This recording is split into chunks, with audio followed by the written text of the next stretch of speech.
suka duka yang dokter alami selama bertugas? Ya, pertama-tama kita bersyukur dulu sama Tuhan. Bisa kita buka dok biar nampak karena jaraknya. Bahwa sudah 3 tahun lebih bisa menjalani masa pensiun. Kita bersyukur bahwa selama mengabdi ya dari 85 sudah mengabdi di swasta, jadi sampai pensiun 2017 ya memang 32 tahun ya. Kalau sampai sekarang ya udah ada 35 tahun ya. Memang sukanya itu kalau kita sudah bisa melihat pasien atau masyarakat yang kita layani itu bisa senyum, bisa terbebas dari perasaan sakit yang menderanya, itu hal yang sangat menyenangkan, paling menyenangkan bagi kita. Jadi biasanya kalau walaupun mungkin dia belum sembuh 100%, tapi kalau dari raut wajahnya kita lihat sudah ada cahaya sukacita, karena terus terang ya hati yang gembira adalah obat yang mujarab ya, seperti Amsal 17:22 itu. Tapi kalau semangat patah sudah mengeringkan tulang itu, apapun kalau sudah semangatnya patah, maka yang penting bagi kita lihat pasien itu datang dengan keadaan fisik yang lemah, sudah sakit badannya, kita terus sambut dia dengan antusias, dengan respek. Itu sudah satu pengobatan sebelum pengobatan terapi medisnya. Jadi sebenarnya ya terapi psikisnya sudah lebih dahulu bekerja untuk pasien yang kita layani. Ketika pasien ini datang dengan kondisi misalnya kumal atau bengkak, misalnya udah bernanah, gimana dokter melihatnya?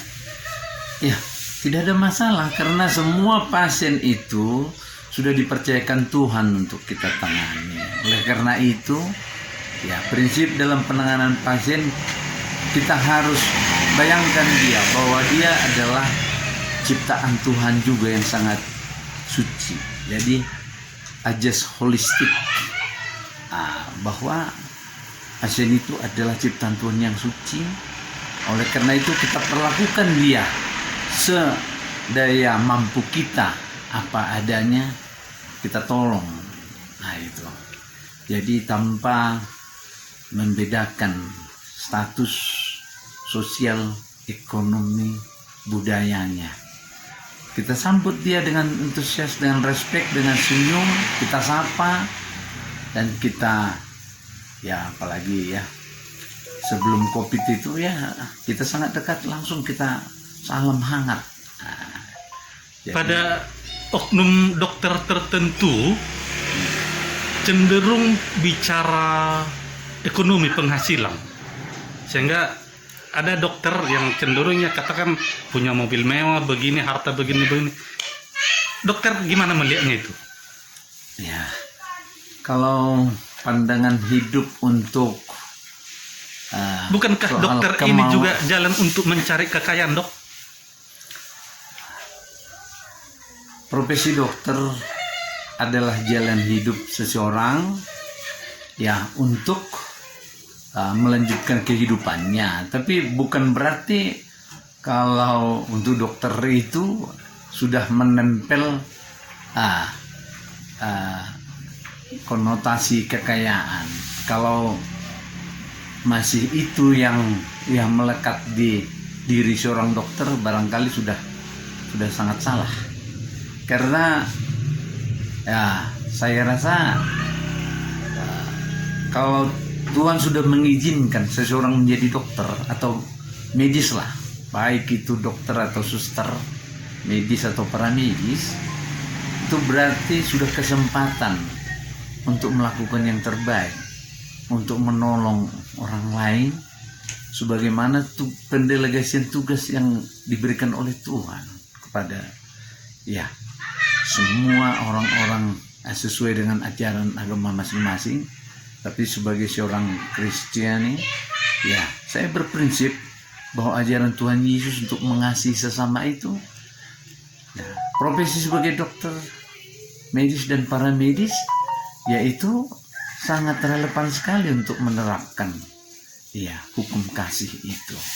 Jadi artinya kalau soal kekayaan itu memang jalan hidup seseorang kita tidak tahu, tapi bukanlah menjadi tujuan hidup. Itu salah besar kalau menjadi kekayaan tujuan hidup seorang dokter atau paramedis. Itu udah. Tapi memang kan biaya yang dibutuhkan untuk menyelesaikan kuliah di kedokteran sampai spesialis itu kan sangat berat, Dok. Ya, betul bahwa biaya yang dibutuhkan itu kan memang berat. Tapi kan itu untuk memperoleh jasa dari pasien itu kan sudah ada aturan regulasi tertentu. Jadi artinya ya hak kita untuk menerima ya sesuai dengan ya regulasi yang ada, tetapi hak pasien untuk memperoleh pelayanan yang prima. Jadi tidak semata-mata hanya terus menekankan masalah tarif atau masalah finansial. Karena tugas dokter itu bukanlah profesi yang melulu sebagai ya ekonomi, tapi yang melekat di dalam diri seorang pelayanan dokter itu adalah pelayanan sosial. Walaupun ada nilai ekonominya, tapi tidak serta-merta nilai ekonomi yang harus ditonjolkan, karena nilai ekonomi itu akan mengikut. Kalau dokter tertentu disebut tangannya lembut, serasi, gimana dokter melihat itu?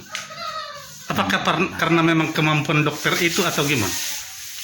Ya, semua kalau sudah tamat jadi dokter pada dasarnya sudah memiliki kemampuan yang standar, yang mumpuni. Tetapi di dalam aplikasinya, di dalam pelaksanaannya, disitulah dibutuhkan hati nurani. Jadi suara hati sesuai dengan sumpah lapal dokter itu, bahwa mengutamakan keselamatan, nah, itu adalah satu tugas yang sangat utama. Nah, walaupun sebenarnya bukan kita yang menyelamatkan, Tuhan yang menyelamatkan, tapi kita sudah berusaha untuk menolong para penderita, para pasien, masyarakat. Jadi menurut dokter sebetulnya Tuhan yang bekerja ketika dokter menangani pasien? Ya harus. Tuhan bekerja lewat kita. Jadi pendelegasian dari perpanjangan tangan Tuhan untuk menolong para pasien yang datang itu. Oleh karena itulah makanya tadi saya katakan tidak boleh ya kita semena-mena kepada pasien itu. Apakah dia datang dengan keadaan yang sangat kurang, bahkan maaf dulu sangat bau, tidak boleh ada perasaan cicik, tidak ada boleh perasaan diskriminasi, tidak, harus dilayani dengan baik.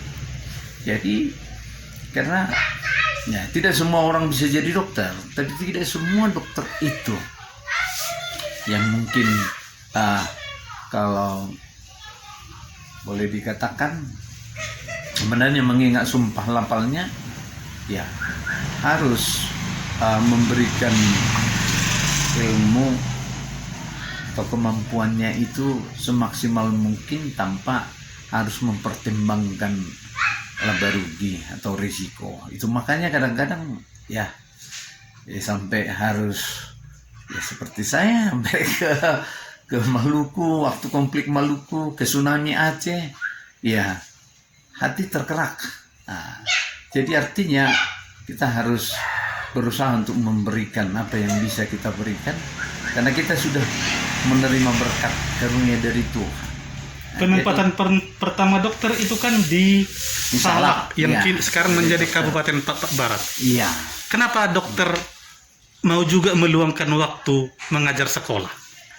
Ya, waktu itu di Salak dan Sukarame belum ada SMA.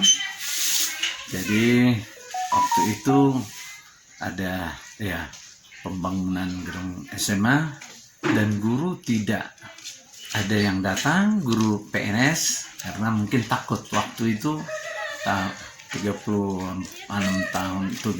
tahun yang lalu kan masih mungkin perasaan mereka masih jauh daripada aman, dianggap ada black magic.